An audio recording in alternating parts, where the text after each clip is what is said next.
Good table venison starts with proper care in the field. Watch as Kansas Wildlife and Parks' Dustin Teasley, who writes the Let's Eat column for Kansas Wildlife and Parks magazine, shows how to field dress a deer. Well, now that we've got our deer over here at the edge of the field, we've got all the stuff that we need. We got our water, and in my backpack I've got some baggies here for the tenderloins, which we'll talk about a little bit later. Gloves and a good sharp knife. Those are the tools that are basically all the tools you need to get the job of field dressing done. I'm putting on these rubber gloves to protect my skins. If I have any kind of nicks or scrapes, or if I happen to clip my nails wrong or something like that, it keeps me from getting exposed to any blood that the deer might have. I don't want to get in contact with any cuts or anything like that. First thing we're going to do is we're going to cut around the anus, and we're going to step in here like this, and we're going to pull that deer back so it's exposed. What we'll do is we'll make an incision right here under the tail, and we're going to cut around, making sure that we're as far away as we can. We're going to be able to feel the pelvic cradle in there, and you're circling it just to cut the skin. Now, once you've cut around that, what you do is once you get the intestine free, you can bring that zip tie in here and tie that off so you don't get any kind of foreign matter in your meat. Okay, and you're all secured. So what you've done is you've tied the intestine off so no contaminants can get back into your meat.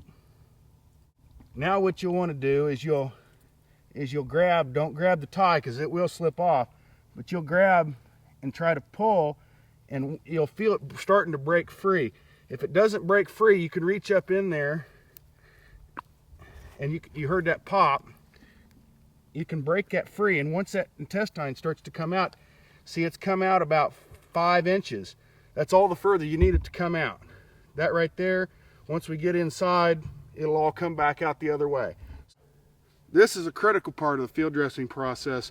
We're going to enter in the stomach cavity here, and the thing we don't want to do is nick the stomach, because we got some potential problems there. What you're going to do is you got the ribs. You're going to come down the ribs, and you'll find that soft spot right there. That's the sternum. I usually come in and I usually aim for the sternum with the point of my knife and touch it and come up with it, and you've made a nick into the body cavity. When you make the incision to the body cavity, you want to make sure that your knife blade is up and shallow against that sternum plate, and that'll keep you from entering too far and nicking the stomach. And you can use this blade with the knife blade up and run shallow along all the way down to the pelvic cradle. But if your knife has, or you have access to, what they call a gut hook, that is a good tool to use to keep from touching any of the intestines and getting them cut up in there. What I like to do is I like to go shallow first, and I'll usually stick that knife in there, and then you just drag it, and it comes right down to here. Now, when I got down to here, the intestinal cavity opened up.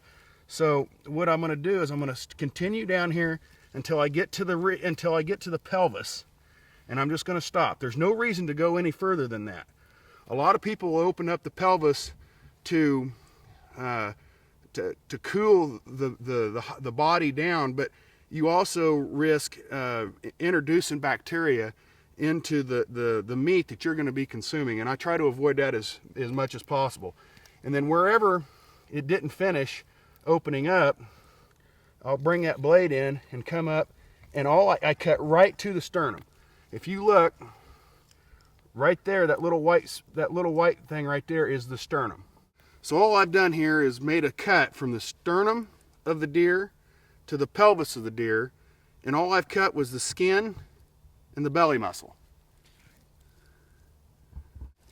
And I'm gonna reach my hand up in here and move these guts a little bit out of my way. What we've got here is we've got the liver sitting right here, and this is the big area is the stomach. Now, the stomach is what we don't want to make a nick in because it's going to foul the meat.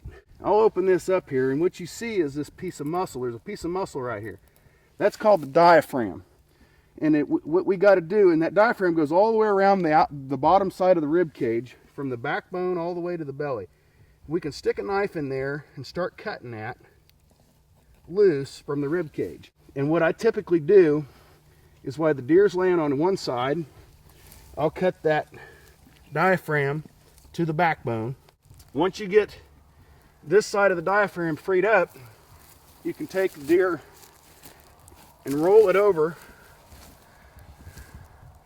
And that's why I don't pull the guts out, is so that I don't have to worry about things breaking if you put too much tension in there. Well, then you come up and you cut the diaphragm on the other side.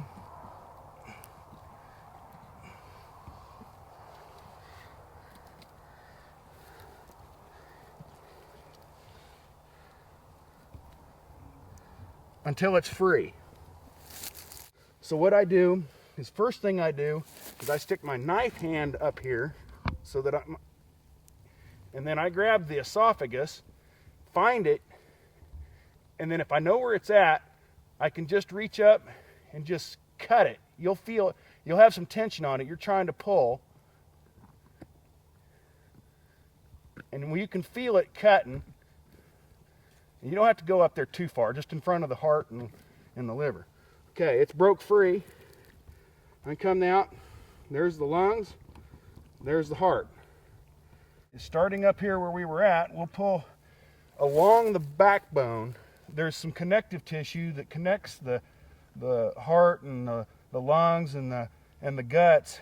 Helps keep them up in the body cavity. And as you're going down, you can feel where you need to pull, and it'll just end up pulling free. And you'll pull it all the way back to between the legs and the pelvic cradle. And once you get to a certain point, you just pull. And when you get done, there's your twist tie. Okay, now that we've got the guts out of there, we can either do one of two things. We can either move the deer away from the gut pile, or we can just grab the gut pile and move it up and out of the way. Now we're almost done. We're done with the field dressing. We're contaminant free right now. One of the things we're going to do is we're going to grab the deer, get behind the deer, grab it by its front legs, and pick it up just like this. Now what that's doing is that's allowing all of that blood to drain through the deer. Okay, one of the last things we've got to do is we got to remove, before we transport this deer, we've got to remove the best part of the deer, the tenderloin, which is this meat right here. Okay, these two muscles right here are called tenderloin, and we're going to take them out and protect them, put them in baggies, because that's the best meat that we have in the deer. But we're going to come in here along the backbone and make a cut, and we're going to cut it down. And we're just going to follow that back, those short ribs is what they are, around. Now back here, where it connects back here, we're just gonna make a cut right across there, and it breaks free. And then we'll just continue to cut around, cut all the way up to the top.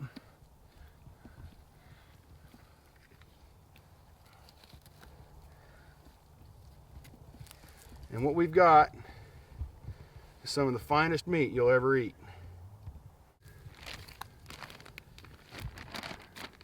Okay, at this point we've got all our meat in our baggies. We've got all the guts out of this deer. This deer is ready to either go to a meat locker where it's professionally butchered, or you can take it home and do it yourself.